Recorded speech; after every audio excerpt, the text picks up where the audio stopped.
May mga K-boys ka na traitor. Ay hala, nako. Totoo kaya, Kalingap Rab may natuklasan na di maganda sa members ng K-Boys. Isa namang mapalang araw sa inyong lahat mga Kalingap. Sanay lagi kayong nakasuporta sa aking ginagawang video. At kung nagustuhan po natin ang ganitong kwento, huwag nating kalimutang mag-like sa nilalaman nito mga Kalingap. Paunawa lang po mga Kalingap ating tapusin ang kabuuan nito. At siyempre wag po nating kalimutang mag-subscribe kay Bal Santos Matubang at Kalingap Rab. Kalingap Rab may natuklasan sa kanyang mga K-Boys na may nagaganap na inggitan mga Kalingap. Di nila alam na makakaapekto ito kay Kalingap Rab. Na siya pa man ang nagbansag nito ngunit nabasahan na lamang ni Kalingap Rab sa isang viewers na nagsasabi sa kanya na ang kanyang K-Boys ay nagkakainggitan na pala. Inya akalain na may inggitan na nagaganap. Na alam naman niya na pantay-pantay lamang ang ibinibigay niya sa kanyang mga members. Dahil lahat naman ng lakad ni Kalingap Rab ay lagi naman andyan ang mga members ng K-Boys, pati sa mga outong pasyalan sa magagandang lugar o ano pa mga Kalingap. Kaya di siya makapaniwala sa natuklasan niya na may ganun pala sa totoong buhay mga Kalingap. Ngunit bakit naman ito napansin ng mga fans at viewers na nagdiriktang nag-comment kay Kalingap Rab? Na sobrang close naman silang lahat at wala siyang nakikita sa mga members na may inggitang nagaganap. Napansin siguro ito ng mga fans at viewers dahil simulat umpisa naman ay lagi silang nakasubaybay sa teleserye na laging ipinapalabas kay Kalingap Rab.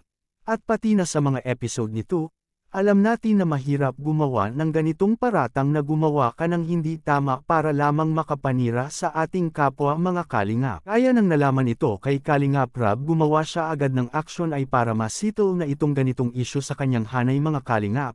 Kailangan niyang makausap para maagapan agad ito dahil alam natin na isang malaking epekto ito sa buong team Kalingap pag di naayos agad ito. Pati na ang kanilang mga ka-love team ay mawawala na rin ang lahat dahil alam ng mga fans at viewers na ang bawat ipinapalabas ng video kay Kalingap Rab ay nagbibigay ligaya at saya ito sa mga taong sumusuporta at nanonood ng Team Kalingap.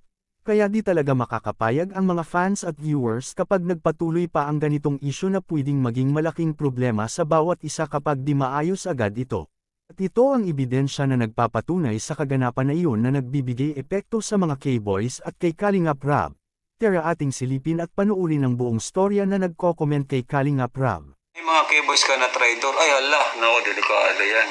Nakikisabuatan sa sponsors para makausap ang K-Angels mo. Ay, isa pa yan, ano? Actually, gusto ko itong topic, ibang live, itong sa mga direct contact sa Kalingap Angels. Na ginagamit yung Kalingap Angel para may contact sa sponsor. Gusto ko yung topic yan separate. Kasi ayaw kong magkaroon yung Kalingap Angels or mga beneficiaries ko ng direct contact sa sponsor or tawag dyan or yung sila magamit or ma-take advantage para lang may sa sponsor, makakuha ng sponsor. May mga pagkakataon na hinahayaan ko basta nagpapaalam sa akin. Example, si Carla, mayroon siyang mga sponsor na kakausap niya. Okay sa akin kasi nagpaalam naman siya sa akin and napagkakatiwalaan naman po yung sponsor. Anong masasabi ninyo sa issue na ito sa members ng K-Boys na may inggitang nangyayari sa bawat members ng Team Kalingap? Please comment us all.